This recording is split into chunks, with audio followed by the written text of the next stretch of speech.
ঢাকা বিশ্ববিদ্যালয় কর্মকর্তা কর্মচারী ঐক্য পরিষদ কর্তৃক আজকের এই প্রত্যয় স্কিমের আয়োজিত এই বিক্ষোভ মিছিলে যারা অংশগ্রহণ করেছেন, বিশেষ করে যারা আমাদের কর্মকর্তা আছেন এবং আমার সহকর্মী, সবাইকে জানাই রক্তিম শুভেচ্ছা। আসলে আমাদের আহ্বায়ক সাহেব এবং আমাদের অফিসার অ্যাসোসিয়েশনের সম্মানিত জয়েন্ট সেক্রেটারি, ওনারা যে কথাগুলো বলেছেন, আমি এই প্রত্যেকটা কথার সাথে একমত পোষণ করে দু একটি কথা অ্যাড করবো, কারণ একই বক্তব্য বারবার দেওয়ার কোনো মানে হয় না। আমি শুধু, আপনারা সবাই অবগত আছেন যে আমরা পেনশন মানে প্রত্য স্কিম মানি না, মানব না, এই ব্যানারে আজকে দীর্ঘদিন যাবৎ আমরা আন্দোলন করে আসছি। 1948 সালে জাতির পিতা বঙ্গবন্ধু শেখ মুজিবুর রহমান কর্মচারীদের জন্য আন্দোলন করতে গিয়ে উনি গ্রেপ্তার হন, বিশ্ববিদ্যালয় ছাত্রত্ব হারান, পরবর্তীতে বিশ্ববিদ্যালয়ে আবার তাকে ছাত্রত্ব ফিরিয়ে দেয়। আপনাদের জানতে হবে যে আন্দোলনগুলো ছিল, এই 8টা না 10টা ক্রাইটেরিয়া ছিল, এর মধ্যে প্রধান এবং অন্যতম ছিল এই পেনশন। সেই পেনশন নিয়ে আজকে এই 1948 সালের পরে আজকে আবার এই 2024 আমরা তার প্রান্তে পৌঁছাইছি। আপনাদের এটাও বুঝতে হবে কারা এটার সাথে জড়িত, কারা বঙ্গবন্ধুকে ছাত্রত্ব, বিশ্ববিদ্যালয়ের ছাত্রত্ব নষ্ট করেছিল এবং কারা বঙ্গবন্ধুকে 1975 সালে হত্যা করেছিল। এই দুষ্ট চরিত্রের লোক এখনো বাংলাদেশে অবস্থান করতেছে এবং তারা প্রধানমন্ত্রীকে বারবার উস্কে দিয়ে কর্মকর্তা কর্মচারী তথা বিশ্ববিদ্যালয় প্রশাসনগুলোকে, পুরো পাবলিক বিশ্ববিদ্যালয়কে খেপিয়ে তুলেছে। কারণ তারা জানে একটা জাতির বিবেক হচ্ছে শিক্ষা, সেই শিক্ষাকে যদি ধ্বংস করা যায় তাহলে একটা দেশকে অচল করে দেওয়া যাবে। তাই মাননীয় প্রধানমন্ত্রীর কাছে অনুরোধ করব, আপনাকে কে ভুলভাল বুঝিয়েছে সেদিকে মনোযোগ না দিয়ে, ইতিমধ্যে আমরা কয়েক দফায় বিভিন্ন মন্ত্রণালয়ের কয়েকটি প্রত্যয় স্কিম থেকে শুরু করে আরো 4-5টা স্কিম নিয়ে আমরা আলোচনা শুনেছি। প্রবাসী স্কিম আছে এর মধ্যে।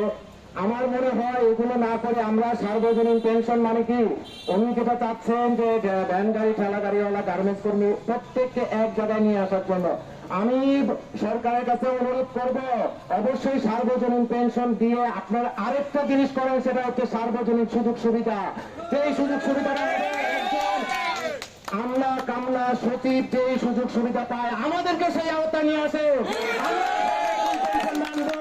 অবশ্যই মানবো, অবশ্যই মানবো। আমাদেরকে এটা চাপিয়ে দিয়ে মন্ত্রী, মিনিস্টার বা সচিব পর্যায়ে আপনারা পূর্বের ধারায় সেই পুলিশ প্রশাসন বলেন, র্যাব বলেন, সরকারের সামরিক বাহিনী বলেন, তারা আগে সুবিধা নেবেন আর এইখানে বলবেন একটা গোষ্ঠীকে যে তোমরা সার্বজনীন পেনশনের আওতায় আনো, এবং এই সার্বজনীন পেনশনের বিভিন্ন সুযোগ সুবিধা আপনারা বিভিন্ন পারফরমেন্সের মাধ্যমে আমাদেরকে বুঝিয়ে যাচ্ছেন। তাহলে এটাও আমাদের দাবি যে আপনারা সার্বজনীন সুযোগ সুবিধা নামে একটা স্কিম চালু করেন, যেই সুযোগ সুবিধায় বাংলাদেশের একজন গার্মেন্টস কর্মী থেকে শুরু করে একজন সচিবালয়, একজন আমলা পর্যন্ত একই রকম সুযোগ সুবিধা থাকবে। আমরা অবশ্যই মেনে নেব।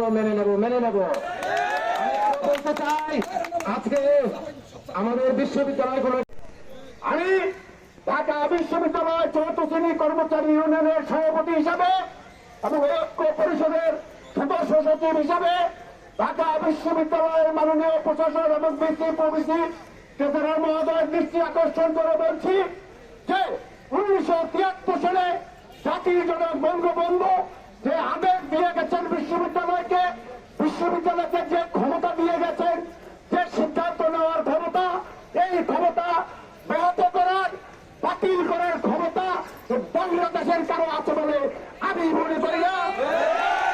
বিশ্ববিদ্যালয়ে আপনারা জাতির জনক বঙ্গবন্ধু শেখ মুজিবুর রহমানের স্বপ্নকে বাস্তবায়ন করার জন্য দিন-রাত পরিশ্রম করে যাচ্ছেন। আমি জানি আপনার এই পিসি আমলে ঢাকা বিশ্ববিদ্যালয় র্যাঙ্কিং এ 554 নম্বর স্থান গ্রহণ করেছে। তার জন্য আমরা ঢাকা বিশ্ববিদ্যালয় ঐক্য পরিষদ থেকে আপনার এই নেতৃত্বকে ধন্যবাদ জানাই।